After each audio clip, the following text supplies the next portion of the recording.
हाँ तो दोस्तों, आज आपको प्रोजेक्टाइल मोशन के बारे में कुछ बताने जा रहा हूँ। थोड़ा देखिए।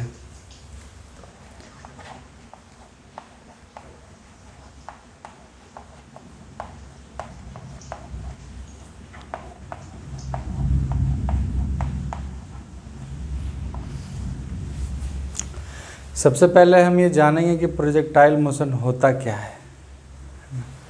मोशन तो आप सबको पता होगा कि किसी एक वस्तु के रिस्पेक्ट में कोई दूसरी वस्तु मूव कर रही है। जैसे ये बोर्ड है हमारा और ये हमारा हाथ में चौक है। अगर यहाँ हम रुके हुए हैं तो ये स्थिर है, इसको इधर मूव कर रहे हैं, इसका मतलब इसके रिस्पेक्ट में लेटरली मूव कर रही है। This is motion.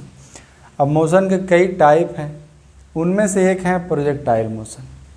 Projectile motion तो बहुत तरह से डिफाइन होता है, पर बेसिकली क्या है कि motion under gravity, motion under gravity is called projectile motion.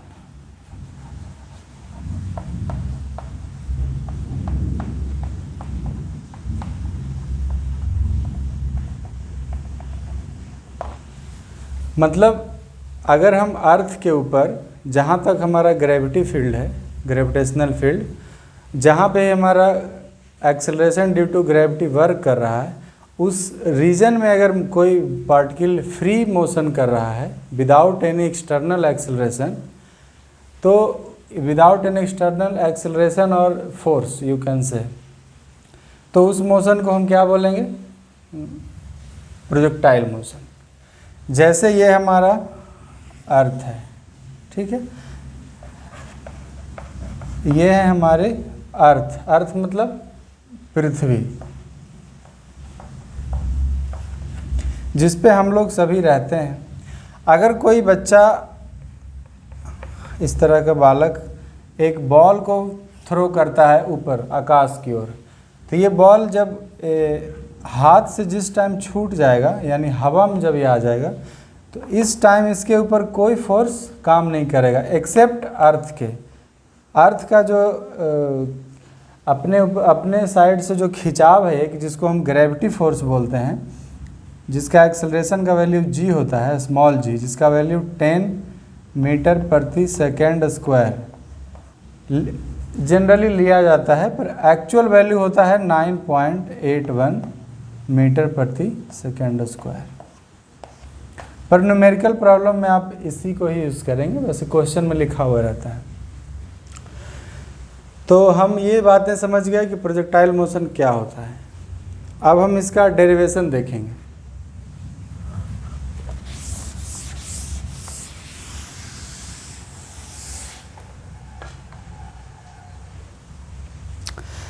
अब जैसे अभी हम एक कहानी की तरह समझते हैं, तब ज़्यादा अच्छा होगा। जैसे एक बच्चा है, यहाँ पे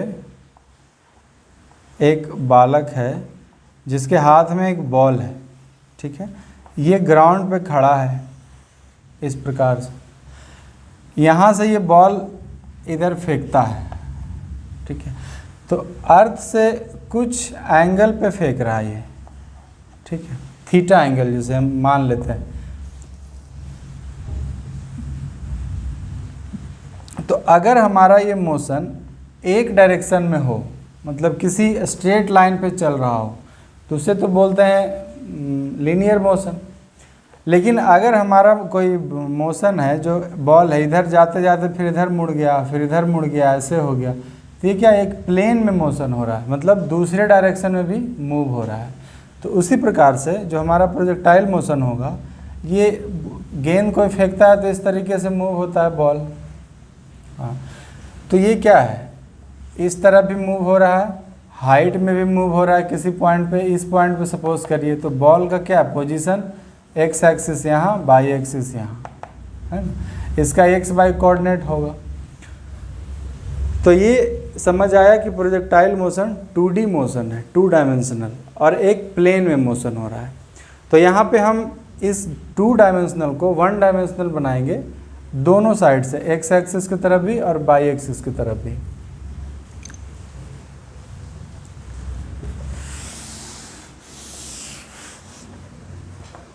तो हम अपना ये कोऑर्डिनेट एक्सिस ड्रॉ कर लेते हैं, जिससे चीज़ें थोड़ा अच्छे से समझ में आए। ये है एक्स एक्सिस और ये है वाई एक्सिस। यहाँ ओरिजिन है। सपोज करते हैं कि यहाँ पे एक बॉल है जो फायर कर रहा है, फायर किए कुछ एंगल पे, थीटा एंगल। इस थीटा को बोला जाता है थीटा एंगल ऑफ प्रोजेक्शन।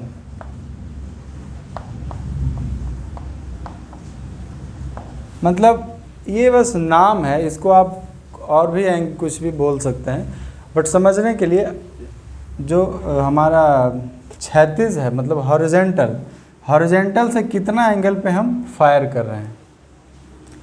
तो फायर मतलब कोई बच्चा है जो बॉल फेंक रहा है, या बंदूक से गोली फेंक रहे हैं, या तोप से बम, नहीं कुछ भी हो रहा है, तो अगर थीटा एंगल पे फायर कर रहे हैं तो ये बॉल का पास कुछ वेलोसिटी होगा u। हम सपोज किए कि इस बॉल के पास u वेलोसिटी है, तो ये कुछ इस प्रकार से जाएगा और इस प्रकार से चलाएगा, ऐसा ही होता है। तो इसको 2 डायमेंशनल से 1 डायमेंशनल में हम तोड़ लेंगे। तो u का जो कंपोनेंट में तोड़ लेंगे इसको हम, दोनों कंपोनेंट। ये x कंपोनेंट जो होगा ux बोल लेंगे इसको, ठीक है। और जो y कंपोनेंट होगा uy उसको बोलेंगे।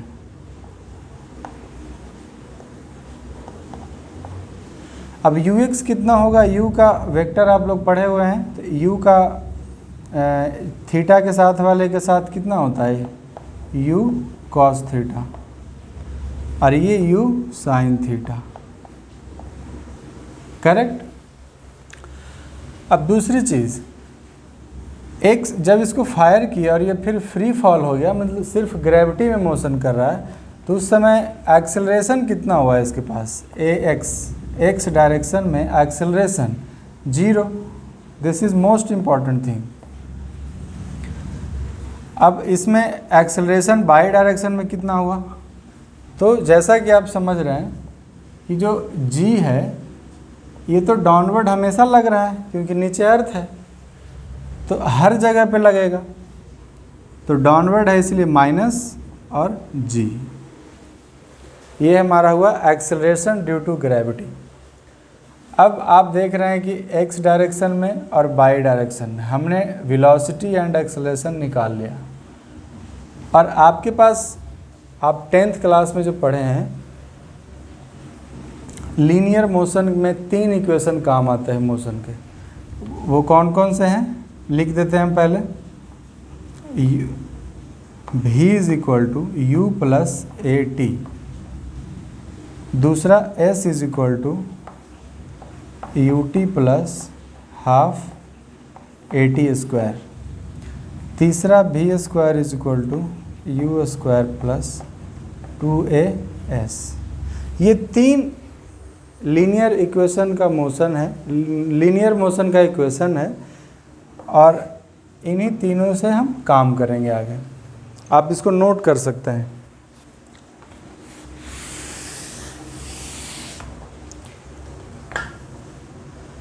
अब हम फाइंड आउट करेंगे कि ये कितना दूरी जा रहा है, कितना हाइट पे जा रहा है, कितना टाइम में ये ऊपर चढ़ रहा है, कितना टाइम में उतर रहा है, कितना टोटल टाइम हुआ। इन चीज़ों को फाइंड करेंगे। फिर ये जो पाथ है, इस पाथ का इक्वेशन निकालेंगे।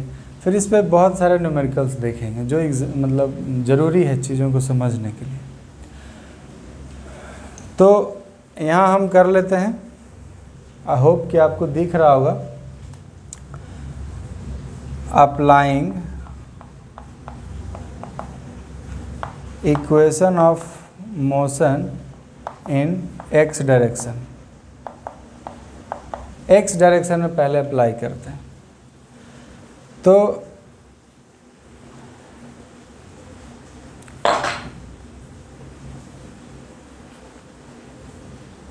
s is equal to u t plus half a t square, this is the equation. S means distance, इस डायरेक्शन में डिस्टेंस जो मतलब यहाँ से जो इसको रेंज बोलते हैं, एक जनरल नाम दिया गया है ये दूरी रेंज, मतलब horizontal distance covered by ball is called range, और वर्टिकल डिस्टेंस जो कवर होगा ये इसको बोलेंगे मैक्सिमम हाइट h, इसको बोलेंगे h मैक्स। ठीक है, तो यहाँ से लगाते हैं S is equal to range, range को हम कैपिटल R से निरूपित करेंगे। ठीक, तो यहाँ S के जगह पे R लिख देते हैं, रेंज U x मतलब x डायरेक्शन में velocity, acceleration in x direction, तो ux कितना हमारे पास u cos theta into time plus half a t square, ax कितना 0 इंटू टाइम स्क्वायर, देन ये फैक्टर तो पूरा 0 हो गया हमारा क्योंकि ये 0 है, तो क्या बच गया r is equal to u cos theta into time. इसको हम अभी यहाँ छोड़ देंगे क्योंकि हमारे पास टाइम चाहिए, यानी टोटल टाइम ऑफ फ्लाइट कितना है, कितना दूर हवा में रहा वो, ये अगर मिले तब हम रेंज निकाल सकते हैं। तो टाइम के लिए हम बाई डायरेक्शन में चलते हैं, इसको यहाँ पे हम ये लगा दे रहे हैं, फिर वही अप्लाइंग इक्वेशन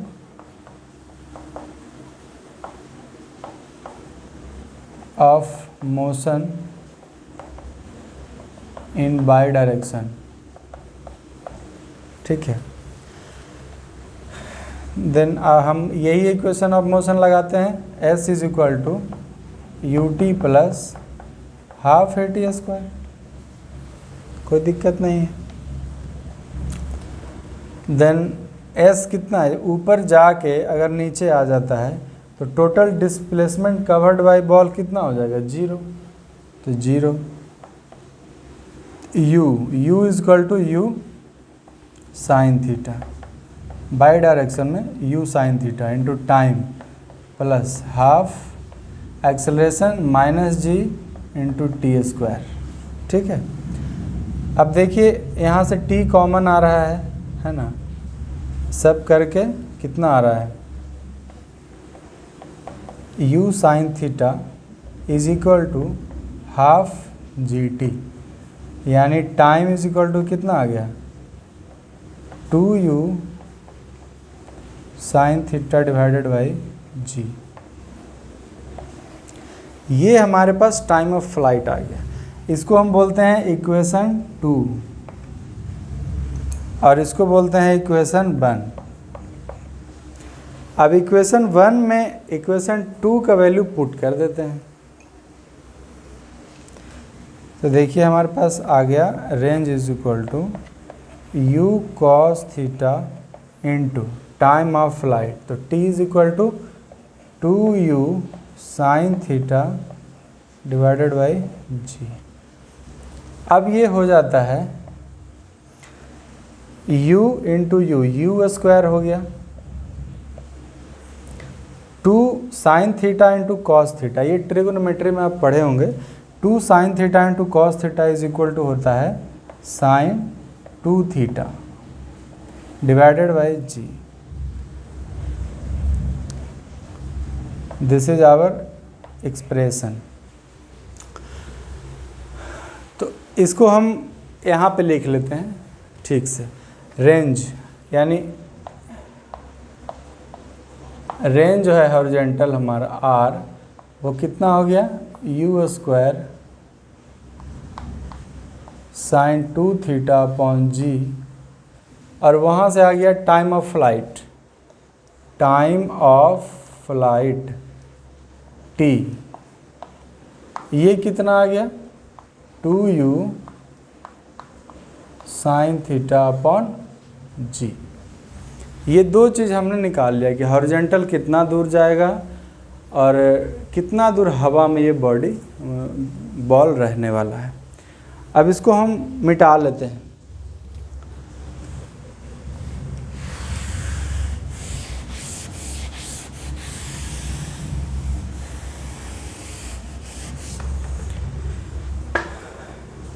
तो अभी हमारे पास कौन कौन सा चीज़ बच रहा है निकालने के लिए? हाइट मैक्स बच रहा है। तो आप जैसा देखें कि ये जो बॉल है ये जो मूव करेगा किसी टाइम पे यहाँ पे आएगा, किसी टाइम पे यहाँ होगा, किसी टाइम पे यहाँ, किसी यहाँ, फिर ये इस तरह से जाएगा। ठीक, तो देखिए कि यहाँ पे जो ux है ये तो ux ही रहेगा, कोई चेंजिंग नहीं आ रहा है इसमें, एक्सेलरेशन है नहीं, तो ये तो u कांस्टेंट हो जाएगा। बिकॉज v, सपोज करिए कि आगे जाने के बाद थोड़ा सा चेंज भी हुआ तो v is equal to u plus a t, a is equal to 0, then v is equal to u।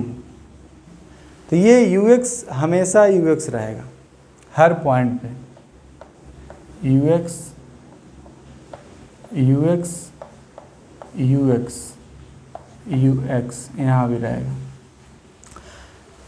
अब देखते हैं बाई डायरेक्शन में। तो वाई डायरेक्शन में u साइन थीटा इस पॉइंट पे था, ज़रूरी नहीं कि इस पॉइंट पे u साइन थीटा हो, क्योंकि हम motion of equation of motion लगाएंगे तो क्या होगा, v is equal to u plus a t. तो v बराबर यानी कितना, u साइन थीटा अब माइनस जी इंटू टी। इसका मतलब टाइम के साथ ये चेंज हो रहा है। अब बढ़ेगा घटेगा ये अलग मैटर है, पर चेंज होगा, यानी हमेशा u बाई ही होगा ऐसा नहीं है। ठीक है, ये ऊपर वाली वेलोसिटी चेंज करेगी तो वेलोसिटी बढ़ते बढ़ते घटते घटते 0 पे आएगी, फिर घटते घटते बढ़ते बढ़ते यहाँ पे आ जाएगी। ठीक है,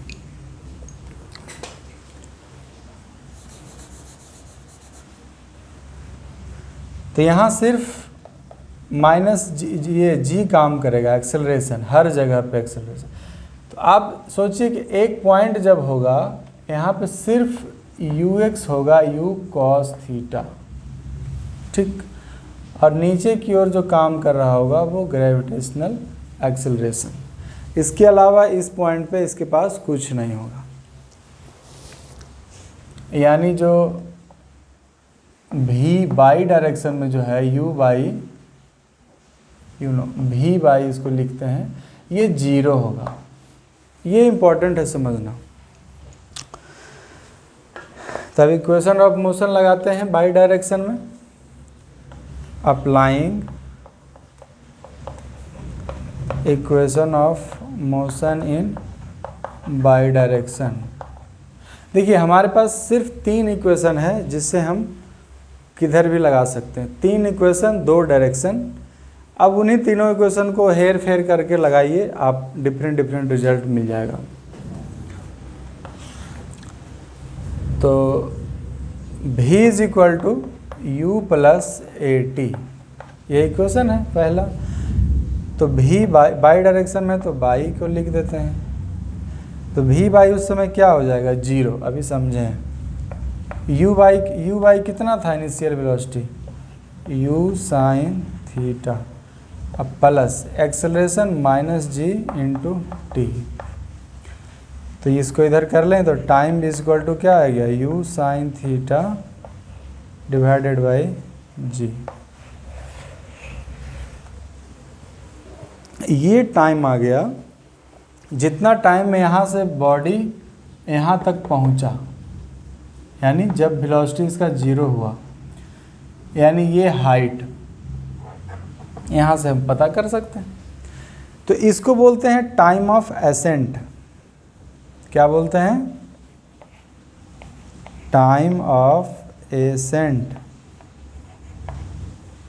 T a is equal to u sine theta divided by g.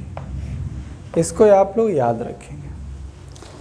अब जैसा कि आप देख सकते हैं कि टोटल टाइम ऑफ फ्लाइट हमारे पास है 2u sin theta upon g, और time of ascent u sin theta upon g यहाँ से यहाँ जाने में।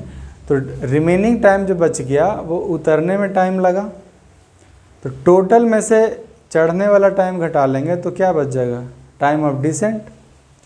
तो निकाल लेते हैं time of decent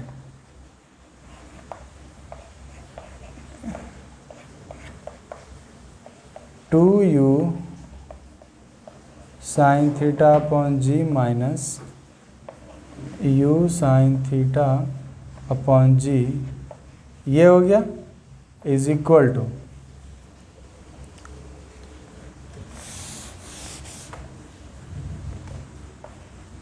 you sine theta upon जी।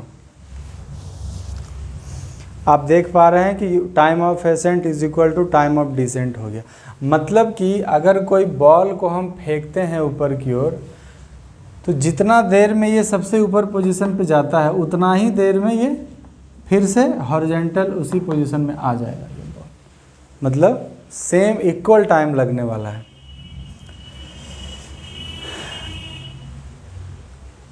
अब यहाँ देखिए दोस्तों,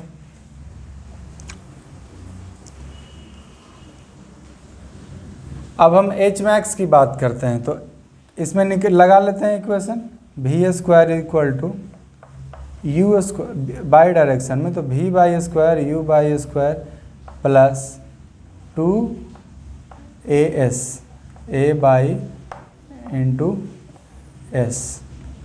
तो वी बाई कितना होगा उस समय, 0 का square, u y u sine theta का square plus 2 into a y कितना है, माइनस जी, और इसी ये जो हाइट है इसी को बोलते हैं एच मैक्स। ठीक, तो इसको सॉल्व कर लेंगे। एच मैक्स कितना आ गया,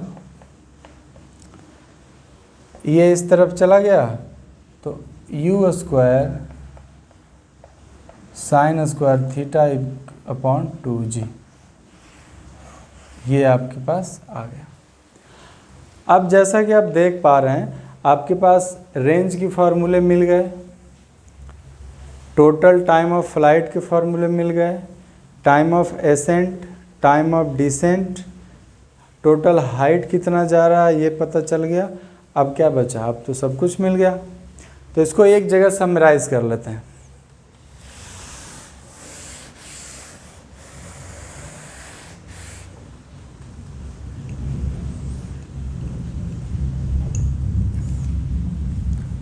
यहाँ लिख देते हैं time of ascent is equal to time of descent is equal to u sine theta upon g. मतलब चढ़ाई का टाइम बराबर उतराई का time is equal to total उड़ने का टाइम का आधा। और दूसरा मैक्सिमम हाइट एच मैक्स, जो आप देख रहे हैं एकदम सेंटर पे होगा ये। एच मैक्स कितना आ गया, u square sine square theta upon 2g। बस प्रोजेक्टाइल मोशन में न्यूमेरिकल बनाने के लिए ये चार फार्मूले, चार फार्मूले मोस्ट इम्पॉर्टेंट, और तीन इक्वेशन वो वाली जो लीनियर मोशन ऑफ इक्वेशन है। इसको हम मिटा लेते हैं।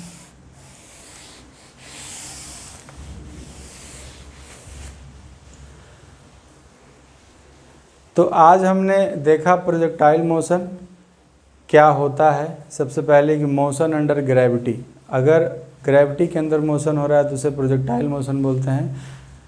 कंडीशन ये है कि ग्रेविटी के अलावा कोई और एक्सटर्नल एक्सेलरेशन या फोर्स उसके ऊपर एक्ट ना कर रहा हो, फ्री फॉल कंडीशन। जैसे हम छत पे हैं, ये अर्थ है हमारा, छत पे कोई बच्चा चढ़ा हुआ है, यहाँ से इसके हाथ में बॉल है, एक इस डायरेक्शन में फेंक दिए, इस डायरेक्शन में फेंक दिए, इस डायरेक्शन में फेंक दिए। अब पूछा गया कि तीनों जो बॉल होगा वो कौन कितना दूरी तय करेगा, इस टाइप का क्वेश्चन आप देखते रहें। ये इसी 3 इक्वेशन और इस फॉर्मूले से बन जाएंगे सारे सवाल। तो ये सब प्रोजेक्टाइल मोशन के ही अंतर्गत आते हैं। लेकिन जो हमारा एरोप्लेन उड़ता है तो वो भी तो फ्री मूव कर रहा है, क्या वो प्रोजेक्टाइल मोशन है? नहीं। क्यों? क्योंकि उसके पास अपनी इंजन है और इंजन के सहायता से वो खुद फोर्स क्रिएट कर ले रहा है, यानी वो रिपल्सन फोर्स पीछे फेंकता है तो जहाज आगे उड़ता है। तो बॉल को फेंकते हैं अगर ऊपर से नीचे तो वो बॉल ज़मीन पे आ जाएगा, लेकिन अगर एरोप्लेन यहाँ पर है तो एरोप्लेन नीचे नहीं आता, वो सीधा चलते जाता है हज़ारों किलोमीटर, क्योंकि उसके पास खुद का ईंधन है, खुद का मोटर है, तो वो प्रोजेक्टाइल के अंतर्गत नहीं आएगा। ये याद रखेंगे।